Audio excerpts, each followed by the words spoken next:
Back जी नाजरीन, हम break से वापस आ गए हैं और आप देख रहे हैं हमारा show weekend shine with Anisha.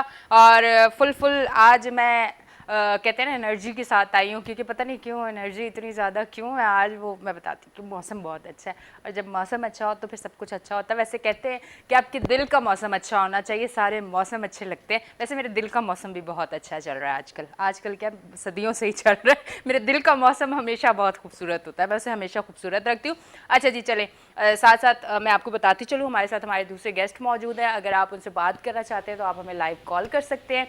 अच्छा जी, हमारे साथ जो हमारे गेस्ट मौजूद है इस टाइम, बड़ी ख़ास किस्म की बातें होने वाली हैं और बड़े मज़े की बातें होने वाली हैं। और बहुत जो है वो अक्सर आप हमारे शोज़ में उनको देखते हैं और कहते हैं ना कि तालीम के हवाले से हमें अवेयरनेस मिलती है, क्योंकि और वो लाजमी है, क्योंकि हमारे बच्चे जो है वो हमारा फ्यूचर है और फ्यूचर में उनके साथ क्या होने वाला है तो उस पर हम बात ज़रूर करते हैं। और हमारे चैनल और हमारे शोज़ का मकसद होता है कि अच्छी बातें, अच्छा मैसेज आप तक पहुँचे। हमारे साथ मौजूद हैं जी अख्तर अराई, सदर Sindh all Pakistan private school federation से। उनको हम वेलकम करते हैं अपने शो पे। अस्सलाम वालेकुम। वालेकुम अस्सलाम। कैसे हैं आप? बिल्कुल ठीक हैं। अच्छा जी, सबसे पहले जो मतलब अभी जो हॉट चीज़ चल रही है ना, हॉट टॉपिक कह लें, हॉट चीज़ चल रही है, जो इस टाइम एग्ज़ाम हो रहे हैं और हमारे टाइम पे तो चीटिंग होती ही नहीं थी। अब मुझे तो बड़ा गिला है कि हमारे टाइम पे नहीं होती थी और अब इतनी आसान हो चुकी है कि मतलब लगता है कि एक तो वैसे ही बच्चे जो है, आपको पता है हमारी एजुकेशन का क्या निज़ाम है, बच्चे हमारे किस तरफ जा रहे हैं। और कोरोना के बाद, लॉकडाउन के बाद वैसे ही बच्चे, मैं तो कहती हूँ, दूर ही हो गए पढ़ाई से। और फिर अब एग्ज़ाम के दौरान चीटिंग इतने अगर साथ दिया जाएगा तो बच्चों का क्या फ्यूचर है, इस पर आप क्या कहना चाहेंगे? बिल्कुल आपका स्टार्ट बड़ा ज़बरदस्त था और यकीनन इस वक्त काफ़ी फैमिलीज़ जो मदर्स और पेरेंट्स बैठ के आपका शो देख रहे हैं, उसमें से कुछ बच्चे जो है 9th का एग्ज़ाम देने गए होंगे। कंप्यूटर साइंस का एग्ज़ाम आज है बिल्कुल पेपर, बिल्कुल। और इसी तरह से मज़ीद पेपर भी हो रहे हैं। तो यकीनन बड़ी दिलचस्प बात है कि वो फ़िक्रमंद भी हैं। तो वाकई हमारे वक्तों में चीटिंग का ये मामला नहीं था। नहीं था। देखिए, ख़राबी जब भी पैदा होती है ना तो उसकी वजूहात होती हैं, छोटी छोटी वजूहात हैं। वो छोटी छोटी वजूहात जो है बड़ी किसी सानहे का पेश खैमा होती हैं। और वो सानहा जिस तरह आपने देखा कि जब एग्ज़ाम्स कराची के अंदर स्पेशली स्टार्ट हुए थे तो पहले ही दिन क्या सूरत हाल थी। बिल्कुल। और फिर अब ये है कि देखिए, मैं और प्रोग्राम्स में भी कह चुका हूँ, जब 9th का 5 पेपर नहीं हुए थे, क्योंकि ये जो मैट्रिक थी वो ओल्ड स्कीम ऑफ स्टडीज़, यानी 5 पेपर मैट्रिक में और 5 पेपर जो है 9 में देने थे, 9 में। वो दिए नहीं इन्होंने। फिर मैट्रिक में जब देने थे तो वो उसमें से भी उन्होंने जाके सिर्फ 2 देने थे, 3 रह गए। 8 पेपर्स नहीं देने थे, सिर्फ 2 पेपर्स देने थे। बिल्कुल। अब उसकी परसेंटेज का ताल्लुक जो है उन 2 पे बेस करता था कि अगर उसमें किसी की 40% आई तो तमाम की 41% आ जाएगी, 40% आ जाएगी, इससे ज़्यादा हो नहीं सकती। और अगर कुछ भी करके नकल का पूरा ईडी तक जोर लगाकर अगर इसमें कुछ कर जाएं, काबिल बच्चों का तो हक मारा जा रहा है, ठीक वो है। ही उसी पे मैं बात मैं कर रही हूँ, बिल्कुल जो बता अपनी रहा हूँ, तो वो काबिलियत के दम उससे पे आगे जाते हैं उन जी, बच्चों का तो हक वो जो मारा बच्चे जाएगा। थे, देखें मैंने कहा ना कि एक एक छोटी छोटी चीज़ें जो है ना पेश खैमा बनती हैं, वजह बनती हैं किसी बड़े साने का या किसी बड़े मामले का। तो ये वही वजह है कि जब एडॉक बेसिस पे बैठे बैठे पॉलिसीज़ बना रहे हैं लोग जिनका एजुकेशन से ताल्लुक़ शायद है या नहीं भी है, वो बैठ के पॉलिसीज़ बना रहे हैं। तो जब बना रहे हैं तो जहाँ गैप्स आते हैं, बहुत से मामलात होते हैं, वहाँ क्या होगा। तो इस तरह से माशरे के अंदर बहुत बड़ी ख़राबियाँ पैदा हो गई हैं। इसमें तालिब इल्म का कसूर नहीं है, एनवायरनमेंट का कसूर है। एनवायरनमेंट के अंदर जो रोल प्ले करने वाले लोग होते हैं, उसमें एजुकेशनिस्ट हैं, उसमें पॉलिसी मेकर्स हैं, यानी कि स्टेट के सबसे बड़े से लेकर और बोर्ड के सबसे बड़े से लेकर और सबसे प्यून तक, और पेरेंट्स भी बड़े स्टेक होल्डर होते हैं। ये ना समझें कि पेरेंट बरील ज़ुम्मा हैं। पेरेंट्स तो वो हैं जहाँ से तरबियत स्टार्ट होती है बच्चे की। फिर उसके बाद जो है वो जाके 22 घंटे 20 घंटे, आजकल तो 24 घंटे ही बच्चे घर में थे और under the supervision of parents थे। तो उन्होंने क्या मोटिवेशन की, क्या तरबियत की। जहाँ जिन ममालिक में तरबियत होती है ना, बच्चों को पता होता है कि रॉन्ग इज़ ऑलवेज़ रॉन्ग, हमें नहीं करना। वो फैमिली वैल्यूज़ और अपनी सिविलाइजेशन सीखते हैं। जैसे कि जापान की मिसाल दी जाती है, और ममालिक में पहले 3 साल तो स्कूल में सिर्फ तरबियत होती है, एजुकेशन होती ही नहीं है। उसके बाद लैंग्वेज पे काम शुरू करते हैं, उसके बाद बाकी चीज़ों पे काम शुरू करते हैं। वो अपने घर की क्या उस अपने स्कूल की सफाई खुद करते हैं, पोछा तो खुद लगाते हैं। तो जब वहाँ तरबियत का एहतमाम इतना ज़्यादा होता है तो ज़ाहिर है कि बच्चों की करैक्टर बिल्डिंग होती है, किरदार साजी होती है, फिर उनको अच्छे और बुरे की तमीज़ पैदा होती है। यहाँ ये चीज़ें ज़ाहिर है घर से ही स्टार्ट होती है ना। तो सॉरी मैं इसलिए कह रहा हूँ कि पेरेंट्स की रिस्पॉन्सिबिलिटी थी, मगर अब बड़े हो जाते हैं बच्चे तो फिर क्या करें, पेरेंट्स बेचारे मजबूर हैं। अब किसी न किसी तरीके से पास तो होना है, अच्छे नंबर लेने हैं। हाँ। और नंबरों पे ही है। अब कॉन्सेप्ट बेस्ड एजुकेशन का तो यहाँ नामो निशान नहीं है। ठीक है, कैमरे सिस्टम के अंदर कॉन्सेप्ट्स होते हैं उस स्टूडेंट के पास, मगर मैट्रिक सिस्टम में उसकी कोई वैल्यू नहीं है। अब आ जाते हैं उन बच्चों पे, पहले 100 के अंदर 2-4 बच्चे होते थे जो बहुत मेहनत से पढ़ते थे और उनको एहसास होता था कि हमने क्वालिटी एजुकेशन लेनी है। अब थाउजेंड्स के अंदर कुछ बच्चे बचे हैं कि जो 2-4-10 बच्चे ऐसे होंगे कि जो थाउजेंड्स के अंदर, इतना कम रेशो हो गया है कि जो अभी भी मेहनत पे बिलीव करते हैं। ठीक है, और वो जब एग्ज़ाम्स देते हैं उससे पहले वो तैयारी करते हैं, वो काबिल होने के लिए पढ़ते हैं, वो सर्टिफिकेट लेने के लिए नहीं पढ़ते हैं। इसीलिए मैं कह रहा हूँ कि वो 1000 में 2-4-10 होंगे बच्चे जो काबिल होने के लिए पढ़ना चाहते हैं और काबिलियत के बलबूते पे ही आगे बढ़ना चाहते हैं। क्योंकि अब ये मामला ऐसा आ गया कि कोविड ने जो रही कोई कसर थी वो पूरी कर दी। अब लोग कह रहे हैं कि किसी न किसी तरीके से पास हो जाएं, तो फिर ये दौड़ तो लगेगी, चीटिंग तो होगी, फिर टेक्नोलॉजी का नेगेटिव यूज़ तो होगा। अब नेगेटिव यूज़ ये है कि आप देखें व्हाट्सअप बच्चे यूज़ कर रहे हैं, एंटरटेनमेंट के लिए यूज़ कर रहे हैं। जो बच्चे टिकटॉक के इन चीज़ों के एक्सपर्ट हैं तो वो तो व्हाट्सअप के भी एक्सपर्ट हैं, मैसेजिंग के भी एक्सपर्ट हैं। तो फिर आपने देखा कि पूरे सिंध के अंदर, बल्कि जहाँ जहाँ एग्ज़ाम्स हो रहे हैं वहाँ पर बहुत ज़्यादा इसका यूज़ किया जा रहा है व्हाट्सअप का, मोबाइल का। और पेपर हब पे पहुँचता था, जैसे पहले दिन हब पे पहुँचा तो वहाँ से सीसीओ होते हैं वो लेके जाते, सीसीओ पील लेके जाते हैं पेपर वहाँ दे के देने सेंटर में। वहाँ प्रॉब्लम आ गया, बहुत से लोग एब्सेंट हो गए, जानी बुझी सोची समझी स्कीम के तहत जो है वो उन्होंने ये सारा फ्लॉप किया और पेपर आउट किया। क्योंकि इसमें एक यानी कि जिसको पंजाब में बूटी माफिया कहते हैं या नकल माफिया कहते हैं, नकल माफिया जो है वो उसका तो बिजनेस है। पहले 8 पेपरों पे 10 पेपरों में बिजनेस होना था, अब 2 पेपर में बिजनेस हो रहा है। हाँ। तो जाहिर है कि उन्होंने तो कहा कि हम सब कुछ करा देंगे, जाहिर है फिर ये सब काम होगा किसी भी कीमत पे। तो मुख्तसरन ये कि हमारे तुलबा को, हमारे माँ बाप को बच्चों की ब्रेन स्टॉर्मिंग मतलब करने, उनको समझाते रहना चाहिए कि देखिए काबिल बनना ही बेहतर है। तो ये जो वजूहत हैं, तो बहरहाल हम दुआ करते हैं कि बच्चे जो है वो अपनी मेहनत आप पास हों और ताकि जो है कामयाबी हासिल हो। ठीक है जी, हमारे पास कॉलर मौजूद है, कॉल लेते हैं। अस्सलाम वालेकुम। वालेकुम अस्सलाम मैम, इम्तियाज करो कराची से। जी इम्तियाज, क्या कहेंगे? मैम बहुत अच्छा टॉपिक है, क्योंकि देखें किसी भी कौम का तरक्की का और खुशहाली का सारा दारोमदार एजुकेशन पे होता है। तो एजुकेशन में इनकलाबी तब्दीलियाँ लेके आनी होंगी। और प्राइवेट स्कूल वालों ने तो बहुत अच्छा किरदार अदा किया, मगर फीस के मामले में ये इन्होंने लोगों को छोड़ा नहीं किसी हद तक भी। यानी कि वो, और हुकूमत से ये रिक्वेस्ट है कि जब हमारे पाकिस्तान के दस्तूर में लिखा हुआ है कि तालीम हुकूमत देगी फ्री ऑफ कॉस्ट और अच्छी तालीम देगी, तो हुकूमत इसको क्यों ऐसा नहीं करती? क्योंकि देखें अगर ये नेग्लिजेंस है तो ये मुल्क को कौम के साथ बहुत बड़ा जो है ये धोखा है, फ्रॉड है। क्योंकि हर आदमी जब नई बच्चों को पढ़ा सकेगा तो कौम कैसे तरक्की करेगा? और क्या आप कराची को छोड़ दे और अंदरून सिंध और गांव देहातों में जो एग्जाम लेने का तरीक़ाकार है वो क्यों नहीं लोग बताते? मीडिया को चाहिए वो भी बताए। यहाँ पे खबरें आती हैं कि लोग घर में बैठ के भी पर्चा देते हैं और फिर यहाँ कम्पीट करते हैं और आगे जाते हैं, मगर वो नाकाम हो या नहीं हो, लेकिन हकदारों का हक तो वो मारते हैं। तो गवर्नमेंट से यही रिक्वेस्ट है कि खुदारा ये प्राइवेट स्कूल माफियाज से छुटकारा दिलाए और सरकारी स्कूलों की हालत इतनी अच्छी करे कि कोई प्राइवेट की तरफ का रुख ना करे। मगर अफसोस प्राइवेट स्कूल के करता धरता ज्यादातर किन लोगों से ताल्लुक रखते हैं आपको और हम सबको अच्छी तरह मालूम है, मेरे बताने की जरूरत नहीं है। तो ये कौम के साथ एक खिलवाड़ हो रहा है, क्योंकि एक छापड़ी वाला, एक कम आमदनी वाला जो है, वैसे तो आमदनी आजकल पढ़े लिखों की भी इतनी नहीं है, तो कोई बच्चों को प्राइवेट में नहीं पढ़ा सकता। तो इमरान खान साहब से दरखास्त ही कर सकते हैं, क्योंकि और तो हम कुछ नहीं कर सकते। ठीक है जी, वालेकुम सलाम, बहुत बहुत शुक्रिया आपने कॉल किया। असल में कॉल्स काफ़ी सारी हम जब बात कर रहे होते हैं लाइन पे होती है, तो इसलिए मैं कॉल पे, आप जब भी बात करें तो प्लीज़ पॉइंट की बात करें, कट करें, ताकि दूसरे कॉल को भी हम ले सकें। अच्छा जी, बड़ी अच्छी बात इन्होंने की, जो हमारा सवाल भी था इन्होंने वही सवाल मैं समझ गया। इम्तियाज साहब की बातें काफ़ी हद तक बेहतर हैं और ठीक निशानदेही की है, मगर एक बात से मैं इत्फाक नहीं करता कि अगर आखिर में आपने माफिया का लफ्ज़ इस्तेमाल किया प्राइवेट स्कूल्स के लिए, जो कि सुप्रीम कोर्ट के ऑर्डर के मुताबिक ये इस्तेमाल करना, बल्कि सॉरी पैम्परा के उसके लॉ के मुताबिक आपको ये मीडिया पे बात नहीं करनी चाहिए। उसकी बहुत सी वजूहत है। एक तरफ आप जो है फ्री एजुकेशन की बात करते हैं, इसका मकसद है आर्टिकल 25A की बात करते हैं। 8वीं तरमीम में मैं आपको याद करा दूं, आप बहुत सीनियर हैं मुझसे, 19 अप्रैल 2010 के अंदर 8वीं तरमीम आई थी।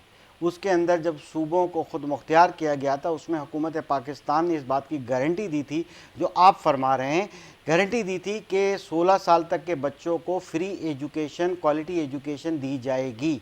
आप बिल्कुल दुरुस्त फरमा रहे हैं। मगर 8वीं तरमीम के बाद ही सही, हालांकि ये पहले से था, गवर्नमेंट ने क्या किया, अब आप गुस्सा गवर्नमेंट का अगर प्राइवेट सेक्टर पर निकालेंगे, उसमें आपने एक ऐसा लफ्ज़ इस्तेमाल किया जो कि मैं भी बार बार यूज़ नहीं करना चाहता। तो ये प्राइवेट स्कूल का क्या कसूर है? क्या एक पैनी भी ग्रांट दी गई है प्राइवेट स्कूल्स को? आप बता दीजिए कि गवर्नमेंट बाकायदगी के साथ प्राइवेट स्कूल्स को, गरीब बच्चों को मुफ्त तालीम देने के लिए ग्रांट देती है। देखिएगा, एक आज से 13 साल पहले जो है कोयटा में कैबिनेट बैठी थी और उन्होंने कहा था कि हम यूटिलिटीज़ रेजिडेंशियल रेट पर देंगे और मज़ीद कंसेशनल बेसिस पे देंगे। 10% बच्चों को स्कॉलरशिप दी जाए, प्राइवेट स्कूल दी जाए। ये प्राइवेट पब्लिक पार्टनरशिप एक्ट एक बना था, प्राइवेट पब्लिक पार्टनरशिप एक्ट, उसके मुताबिक ये बात हुई थी। मगर क्या रेजिडेंशियल रेट पे बिजली दी जाती है? क्या आप मुझे बताइए कि बाकी तमाम पानी दिया जाता है रेजिडेंशियल रेट पे? नहीं दिया जाता। टैक्सेस तकरीबन नहीं तो 2 दर्जन के लगभग टैक्सेस प्राइवेट स्कूल देते हैं। Professional, trade tax, EOBI, social security, income tax तो है ही है। इसके अलावा कितने टैक्सेस है? ये बोर्ड लगाओ, इसका टैक्स, पब्लिसिटी करो, इसका टैक्स, एक्स का टैक्स, वाई का टैक्स, टैक्स ही टैक्स। तो जब हम कमर्शियल ही हमें निचोड़ा जा रहा है तो 10% फ्री शिप क्यों? उसके बावजूद ना सिर्फ 10% फ्री शिप दी, जो दे रहे थे पहले से, वो 10 से 12-15% हो गई। कैसे कि कोविड के दौरान जिन वालिदैन की डेथ हो गई उनको स्कूलों ने निकाला नहीं, वो स्कूल फ्री वाले थे वो भी आ रहे थे, 10% पहले वाले, 11% मजीद उसमें इजाफा हो गया। अब परसेंटेज में इजाफा कैसा हुआ? वो ये हालत है कि क्योंकि अगर एक स्कूल की 500 स्ट्रेंथ थी, उसके पास 350 बच्चा वापस नहीं लौट के आया, मगर फ्री वाले आ रहे थे। कैलकुलेशन आप कर लीजिए कि जिनको पहले से स्कॉलरशिप थी, जिनके खुदा न खास्ता जो यतीम हो गए, उनको भी उन्होंने एजुकेशन फ्री दी, तो परसेंटेज 15 से 20% हो गई। आप स्कूलों को माफिया कहते हैं, प्राइवेट स्कूलों को, खुदा का नाम लें, कोई अच्छी बात करें। दूसरा, आपने कहा कि जी फीस दी जाती है, आप चंद केसेस की बात करते हैं। मैं all Pakistan private school federation की तरफ से डेटा देता हूं, एविडेंस देता हूं कि 50% भी फीस हमें नहीं मिली, 50% भी नहीं मिली। उसकी वजह क्या है कि यूनिसेफ के मुताबिक 1,40,00,000 बच्चे स्कूल वापस नहीं लौटे। ठीक है, उसके अंदर पब्लिक सेक्टर के यानी गवर्नमेंट के बच्चे भी थे, उसके अंदर प्राइवेट सेक्टर के भी बच्चे थे। जब वो लौटे नहीं, वो क्यों नहीं लौटे? फीस देनी थी, नहीं लौटे, घर बिठा दिया उन्होंने, बच्चियों को घर बिठा दिया, चलो बेटे को भेज देते हैं, एक बच्चे को पढ़ा लेते हैं। तो इस तरह के बड़े केसेस हैं। और फिर इसके अलावा भी कंसेशंस की, 50% तक, 20% तक कंसेशंस की। तो आप कहते हैं कि जी फीस ले लेते हैं। ठीक है, आपने पहले से में सारी बातें की, आपने अवाम की नुमाइंदगी की, अवाम ऐसे ही सोच रही है जैसे आपने फरमाया। बड़ी खुशी हुई कि आपने रियलिटी, मुझे मौका दिया कि मैं आपको रियलिटी बताऊं। तो मैंने वजूहात बताई, कहें तो मैं एविडेंस देने को तैयार हूँ, आप तशरीफ़ लाएं, या मुझे कहें मैं आपके पास आता हूँ, मैं आके उसको एविडेंस देता हूँ और आप उसको प्रेस करें। बात यह है कि जब प्राइवेट सेक्टर बगैर एक पैनी, 1 रुपया ग्रांट नहीं दी जाती, 1 रुपया ग्रांट नहीं दी जाती, तब भी वो सर्व कर रहे हैं आवाम को, तो आपको चाहिए, आपसे मुराद वालिदैन को चाहिए कि वो उस्ताद की इज्जत करें। बिल्कुल ठीक है, तुलबा ने इज्जत करना तो 15-20 साल पहले ही छोड़ दी, क्योंकि जहन में ये बिठा दिया गया कि जनाब हम तो पैसे देते हैं, तो वहाँ तो बच्चे के सामने टीचर की बेइज्जती कर दी जाती है। बाज़ों का पेरेंट्स टीचर मीटिंग के सामने वो बच्चे के कसूर को या उसके फॉल्ट को नहीं देखा जाता, वहाँ बात कर दी जाती है। मगर अब तो ये पिछले चंद सालों से क्या हुआ है, नाम निहाद पेरेंट्स एसोसिएशंस ने बिला वजह जो है उस्ताद की इज्जत को बर्बाद किया है, पामाल किया है। जब उस्ताद की इज्जत नहीं होगी, स्कूल की इज्जत नहीं होगी, वो जो गैप पैदा कर दिया गया है, जो सर्व कर रहे थे प्राइवेट सेक्टर स्कूल, वो अब चाहते हैं कि हम अपना ये काम बंद करते हैं। कई स्कूल बंद हो गए, कई टीचर यानी कि 7.5 लाख टीचर जॉब छोड़ चुके हैं। उन्होंने जाके कई जगह, एक टीचर जो कि इस्लामिक पॉइंट ऑफ व्यू से हिजाब करती थी, एक बार जाके देखा कि वो एक सुपरमार्केट में बैठ के काम कर रही हैं, और जब उन्होंने देखा वो वैसे भी वो करती थी, उन्होंने दोबारा हिजाब कर लिया। पता ये चला कि क्योंकि मेरी फैमिली के बड़े मसाइल हैं, कोविड की वजह से फाइनेंशियल लॉसेज हैं, मुझे निकलना पड़ा घर से। तो आप बताइए कितने टीचर्स की बद्दुआएं लगेंगी। बात यह है कि आपका उस्ताद है, आप इज्जत कीजिए, खुदारा अपने स्कूलों में वापस जाइए। मैं आपको डेटा देता हूँ, 2.5 करोड़ बच्चा तो पहले आउट ऑफ स्कूल और था। अच्छा, कुछ लोगों का मैंने ये भी देखा है, मतलब माँ बाप का ये भी है कि यहाँ पूरी 1 साल की फीस देनी, तो यहाँ से छोड़ो, दूसरे स्कूल में जाके कुछ ताल्लुकात के बिना पे बात करके हम वहाँ एडमिशन करवा देते हैं, पूरी 1 साल की फीसें खा लेते हैं। कराची शहर में बाज इलाकों में 25 से 30% ड्रॉप आउट होता था, और न्यू एडमिशंस फ्री की स्कीम निकालते थे। एक स्कूल से निकलते दूसरे में हर साल स्विचिंग होती थी। वो क्या अपने बच्चों के लिए बेहतर कर रहे हैं? अब खुदा ही जानता है कि वो बच्चों का माइंड ही ऐसा हो जाता था। मगर इस बार तो क्या हुआ, इस बार बहुत ज़्यादा स्विचिंग हुई है, बहुत ज़्यादा स्विचिंग हुई है। विदाउट टीसी जाके एडमिशन करा रहे हैं, पैसे आपको पता है कितना लॉसेस हुआ है। मोस्टली बाज स्कूल ऐसे हैं कि बंद हो गए हैं, हमें पता है उनके पास पैसा नहीं है, बैंक्स तैयार नहीं है लोन देने के लिए। हमें इस तरफ भी सोचना आप इस चाहिए। पे बात करें ताकि आपको, अगर प्राइवेट स्कूल ना होते, इनको आप माइनस कर दें, थोड़ी देर तसव्वुर कर लीजिए आप, तो आपके जो पीले स्कूल एक ज़माने में बड़ी अच्छी तालीम दिया करते थे, वो बुरे नहीं थे। मगर आज पिछले 1.5 दिहाई से 2 दिहाइयों से हालात बहुत बुरे हैं।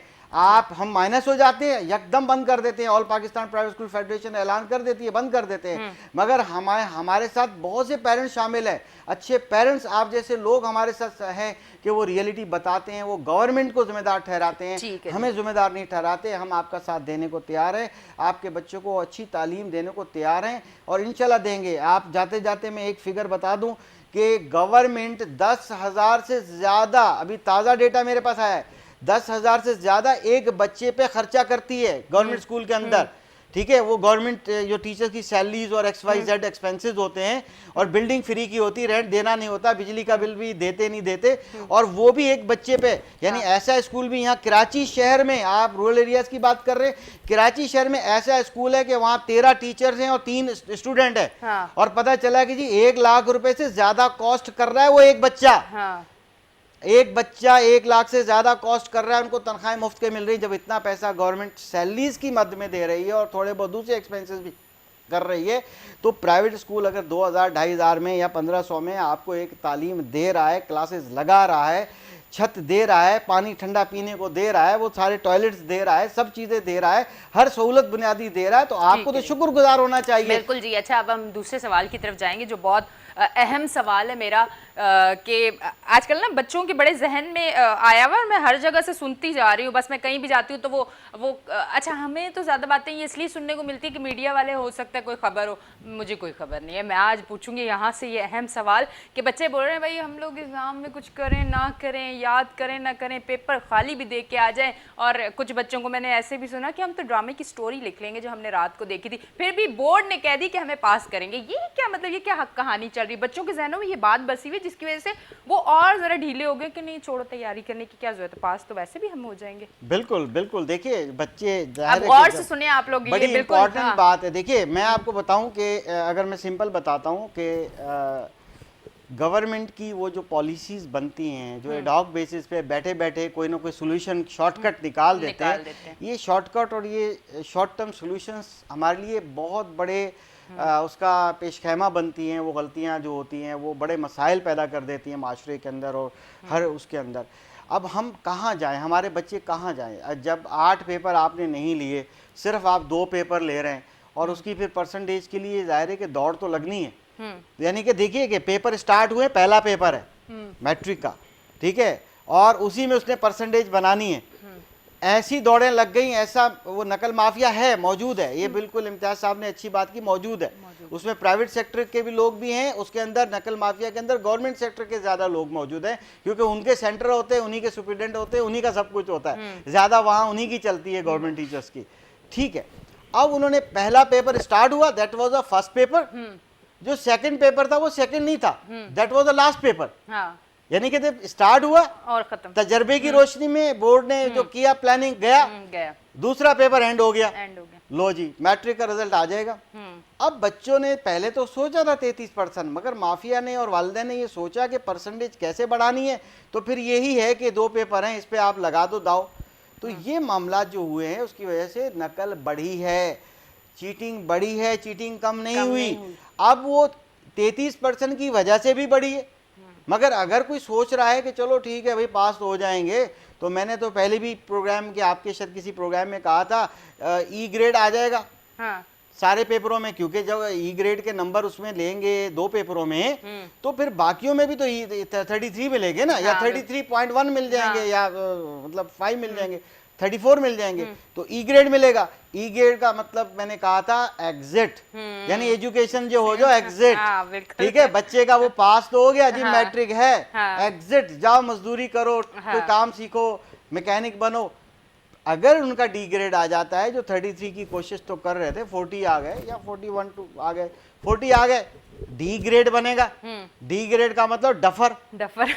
ठीक है, आप फॉरएवर आज के डफर हो, बच्चे आज जरूर ठीक है, प्रोग्राम तो देखें। डफर बन जाएंगे। हाँ। तो हम नहीं चाहते ये काम हो। मैं तो इसलिए कि मैं कॉन्सेप्ट देने की कोशिश कर रहा हूँ, बिल्कुल, मैं तो बिल्कुल। एजुकेशनिस्ट हूँ, मेरा काम है कि रियलिटी बताऊं, लोगों को पता चले कि अगर कोई तकिया करके बैठ गए इस बात पर कि जी बस पास हो जाएंगे, तो उसके नुकसानात बता रहा हूँ। बिल्कुल। अगर उन्होंने क्या कोई बात नहीं पास तो हो जाएंगे, तो फिर ये इनका ई और डी ग्रेड होगा, या फिर सी होगा। सी भी एक चालू ग्रेड होता है, सी फॉर, अब आप क्या उसकी इज्जत होती नहीं है। अगर 45% 50% हो गए तो कहीं यूनिवर्सिटी में मिलेगा। थर्ड डिवीजन वालों को अगर इंटरमीडिएट की भी बात कर लें ना, first year second year exam दे रहा था, सेकंड ईयर भी देगा अभी, तो ये इनके एग्जाम होंगे, अगर इनको भी इसी तरह से होगा तो यूनिवर्सिटीज कौन सी प्रोफेशनल यूनिवर्सिटीज उनको एडमिशन देंगी? क्या इंजीनियरिंग यूनिवर्सिटीज देंगी जिनके मेरिट हाई थे? क्या इनको कोई डॉक्टर MBBS में मिलेगा?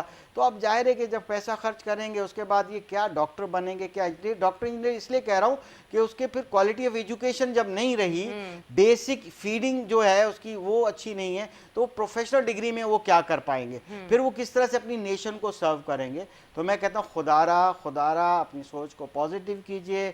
वालिदैन से गुजारिश है, टीचर से गुजारिश है, गवर्नमेंट के लोगों से गुजारिश है, तमाम जो पावर्स है उनसे गुजारिश है कि अपने कौम के बच्चों का, कौम के मेहमानों का ख्याल करें, इनकी काउंसलिंग करें, इनको समझाएं कि भाई पढ़ लीजिए, आपके ये 5 साल बहुत इंपॉर्टेंट है। 5 साल से मुराद है कि 8 क्लास, 9 और 10, फर्स्ट ईयर और सेकेंड ईयर, ये इंपॉर्टेंट है आपके कैरियर में। ठीक है, आपके पहले 8 बेस बनता है 9 10 का। ठीक है, आप जो पहले झटके में आप 9 में परसेंटेज ले लेंगे, जितना ऊंचा स्टोन मार्क रखेंगे या आप करेंगे, उतना ही फिर मैट्रिक में चांसेस होते हैं कि सेम तक आप रहेंगे। इस तरह से फर्स्ट ईयर सेकंड ईयर, क्योंकि ये किसी भी यूनिवर्सिटी अंडर ग्रेजुएशन प्रोग्राम के लिए बड़ा इंपॉर्टेंट होता है। मैं हमेशा बच्चों को ये कहता हूँ, काउंसलिंग क्लास में सादगी से मैं समझाता हूँ। मेरी आदत है कि मैं बड़े आसान गुफ्तगू करता हूँ, घरेलू गुफ्तगू करता हूँ, ठीक है, ईजी बात करता हूँ, उससे समझ में आती है बच्चों को। बच्चों को ये कहता हूँ, बेटा आप लोगों के ये 5 साल बड़े इंपॉर्टेंट है। 8 इंपॉर्टेंट इसलिए है कि आपकी सेकेंडरी की फाउंडेशन बनने वाली है, होश के नाखुन लीजिए। 9 इसलिए है कि जी आपके मैट्रिक में परसेंटेज अच्छे आ जाए। आप एक साल करके प्लान करें, शॉर्ट टर्म गोल्स बना के आप लॉन्ग टर्म, 5 साल की मेहनत। पहले आप कामयाबी के पीछे भागते हैं, कामयाबी भागी जा रही है, मिल ही नहीं रही है। रियल सक्सेस कि जी मैंने A ग्रेड लेना है, पता चला D मिल गया, मैंने A1 लेना है, पता चला जी C मिल गया।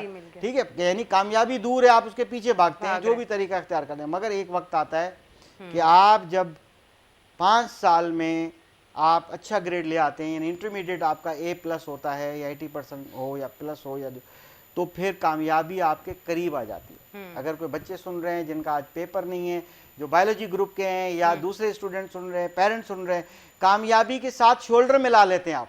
मैं ये समझाता हूँ, शोल्डर मिला लेते हैं, अब कामयाबी को पहुंचने ही वाले हैं यूं यूं। यानी कि जो असल आपकी प्रोफेशनल डिग्री है उसमें एडमिशन आपका हो जाएगा, तो आप कामयाब हो जाएंगे। फिर जब वो जाएंगे एडमिशन टेस्ट देंगे या जो भी एडमिशन जब हो गया तो इसका मकसद है कि अब कामयाबी को आपने टच कर लिया, अब आप पकड़ लिया उसको।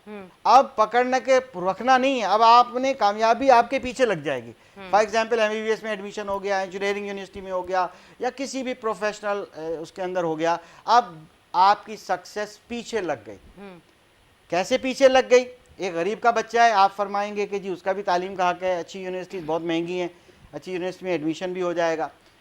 नस्ट जैसे बड़े बड़े इदारे, IBA या जो भी कर लें, वो आउटरीच प्रोग्राम देते हैं गरीब बच्चों के लिए, इवन लोन्स प्रोवाइड करते हैं उन काबिल बच्चों के लिए जिन्होंने 5 साल की काबिलियत जाहिर की।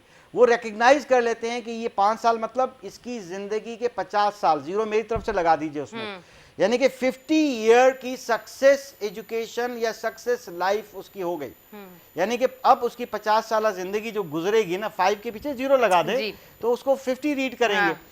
50 साल जिंदगी का कैरियर जो है या उसकी जो लाइफ है वो एक एजुकेटेड और एक प्रोफेशनल की तरफ चला जाएगा और वो इंशाल्लाह ताला मुल्क को और कौम को भी सर्व करेगा, अपनी फैमिली को भी सर्व करेगा। तो अब वो आउटरीच प्रोग्राम जैसे प्रोग्राम्स मिल जाते हैं, लोन मिल जाते हैं ऐसे बच्चों के लिए जिन्होंने 5 साल में आला ग्रेड्स लिए होते हैं।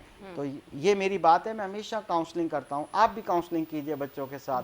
आप बच्चे हमारे हैं, बेनिफिशरी बच्चा है ना, आप माँ बाप बेनिफिशरी हैं ना उस्ताद बेनिफिशरी है, ठीक है। बेनिफिशरी बच्चा है, बेनिफिट उसका है, जिंदगी संवरनी उस बच्चे की संवरनी है। प्लीज काउंसलिंग कीजिए, ये बच्चे आपके हैं, इस वतन के हैं, अगर ये कामयाब होंगे दुनिया में अपना नाम करेंगे, हमारा भी नाम होगा। बिल्कुल जी। और जो बच्चे मोबाइल यूज़ करते हैं, मैं उनको आज अगर वो सुन रहे हैं, हमारा शो देख रहे हैं, तो मैं उनको एक चीज़ कहना चाहूँगी कि मोबाइल का यूज़ इस तरह करें, अगर आप कामयाब इंसान बनना चाहते हैं, यूट्यूब पे जाके जो कामयाब तरीन दुनिया भर के मर्द और औरतें हैं उनकी स्टोरीज़ देखें कि उन्होंने कामयाब बनने के लिए कितनी मेहनत की, कितना वक्त दिया, कौन कौन सी चीज़ों पर कॉम्प्रोमाइज़ किया, अपनी कितनी ख्वाहिशात को ख़त्म करके वो उस कामयाबी तक पहुँचे। जब ऐसी चीज़ें आप देखते हैं ना कि आप सारा दिन वीडियोस और ये उल्टी सीधे गेम, जो बड़े गेम PUBG वो देखते हैं, खुदा के लिए उससे दूर होके बच्चे ये चीज़ें देखें तो एक अंदर ना ख्वाहिश पैदा होती है कुछ करने की। तो बच्चे अगर इस तरफ भी आएँ तो वो उनको होगा कि अब हमने भी कामयाब बनना है। तो ये माँ बाप को चाहिए कि बच्चों को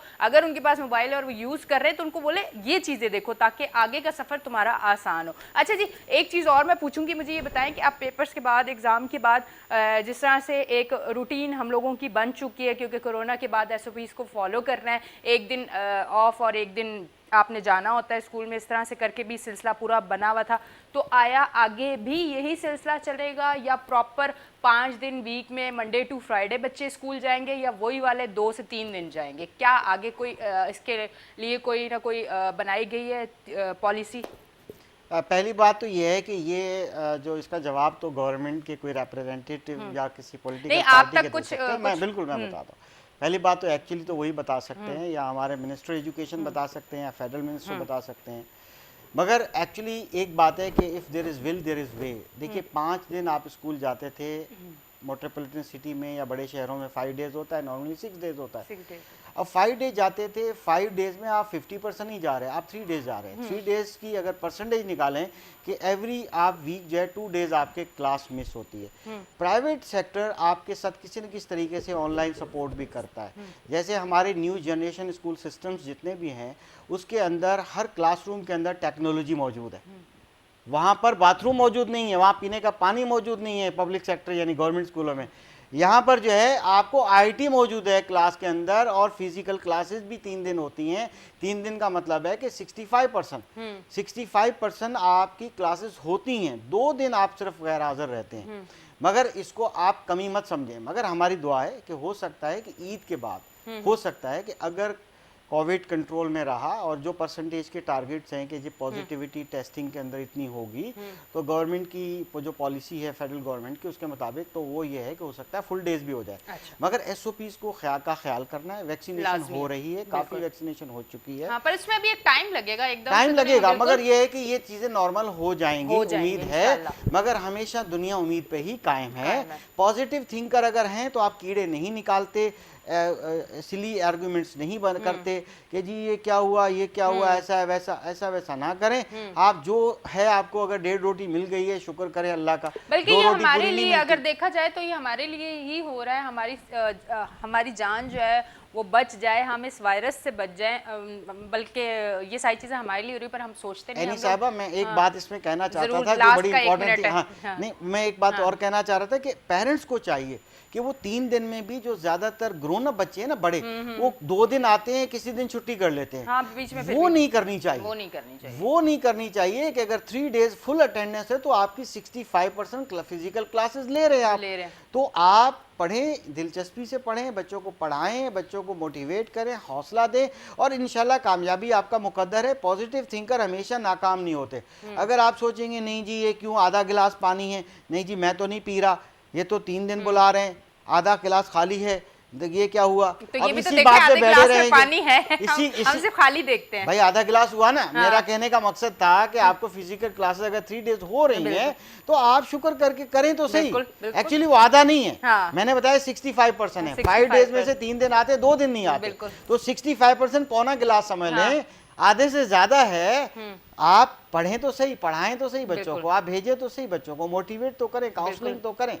तो जब करेंगे तो इंशाल्लाह अचीवमेंट होगी। बाकी ये है कि मैं फिर दोबारा आखिर में ये कहता हूँ गवर्नमेंट से, मैं आपको परसेंटेज बताता हूँ कि रूरल एरियाज में, सर ने बात की थी इम्तियाज साहब ने, रूरल एरियाज के प्राइमरी स्कूलों में ऑथेंटिक डेटा दे रहा हूँ मैं आपको कि 40% वहाँ पर बिजली नहीं है स्कूलों के अंदर।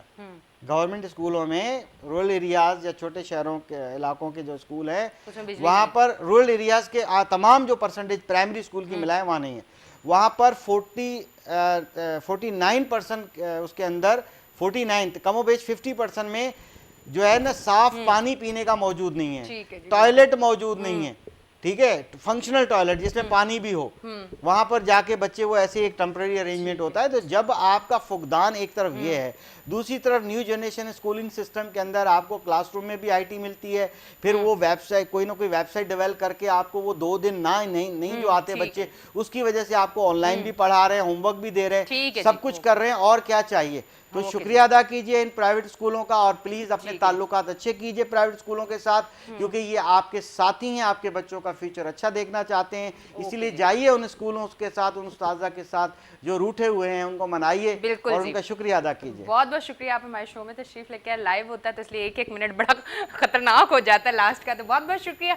अच्छा जी, यकीनन काफ़ी लोगों को जो हमारा शो देख रहे हैं उनकी काफ़ी जो है मालूमात मिली होगी, और ज़रूर मैं भी ये कहना चाहूँगी कि आप अपने बच्चों को वापस उन्हीं स्कूलों में लेके जाएं जहां वो अपना एजुकेशन का सिलसिला स्टार्ट उन्होंने वहीं से किया। उन बच्चों को वहां लेके जाएं। ये नहीं है कि लॉकडाउन में आप नहीं गए, आप लोगों ने फ़ीस नहीं दी, और अब आप इस वजह से कि नए किसी स्कूल में हम कम पैसों में एडमिशन करवा देंगे, तो ये बहुत नाइंसाफ़ी होगी। मेरे देखने वालों से मैं यही बात कहना चाहूँगी कि वहाँ अपने बच्चों को ज़रूर लेके जाएँ और वापस, क्योंकि ये हम अगर पाकिस्तानी हैं तो हमारा हक भी है कि हम अपनी ज़ात से किसी दूसरे को तकलीफ़ ना दें, क्योंकि कहीं ना कहीं अगर हम लोग नुकसान का सामना कोरोना लॉकडाउन में हमने उठाया है तो स्कूल्स ने भी उठाया है और भरपूर उठाया है, तो उनको उनका हक ज़रूर दें, या नाइंसाफ़ी होगी। एक आम इंसान होने की वजह से ये मैं बात कर रही हूँ, एक एंकर होने की वजह से मैं बात नहीं कर रही हूँ। बाकी अपना बहुत ख्याल रखें, खुश रहें, आबाद रहें। मेरे शो का मकसद होता है एक अच्छा पॉजिटिव मैसेज आप तक पहुँचे, और आपसे आप लाइव कॉल करके अक्सर अपने सवाल करते हैं, हमारी कोशिश होती है उसका अच्छा जवाब दें, पर कभी कभी आपके सवाल इतने सख्त हो जाते हैं जो हमारे गेस्ट के दिल को चुभ जाते हैं, क्योंकि हैं तो वो भी इंसान, नरम दिल है उनके भी सीने में, और जब कोई ऐसा सवाल आप करते हैं जो कि अच्छा नहीं होता तो यकीनन उनको भी बुरा लगता है। तो कोशिश करें कि ऐसा सवाल करें कि आप सोचें कि इस जगह पे आप बैठे हुए हैं, तो वो बन के आप सोचें कि जिस तरह से हम लोगों को, हमारे घर को, हमारे जॉब्स को, हमारे बिजनेस को नुकसान पहुंचा है, इसी तरह प्राइवेट स्कूल्स को भी बड़ा नुकसान हुआ है, क्योंकि उन लोगों ने टैक्स भी देने हैं, उन्होंने अगर कोई रेंट पे स्कूल है उन्होंने स्कूल के रेंट भी देने हैं, साथ साथ उन्होंने बिल भी देने हैं, साथ साथ उन्होंने टीचर्स की फ़ीस भी देनी है, तो ये सारी चीज़ें करनी है। तो अपना बहुत ख्याल रखें। अपनी होस्ट एनिशा को दें इजाज़त। अल्लाह हाफ़िज़।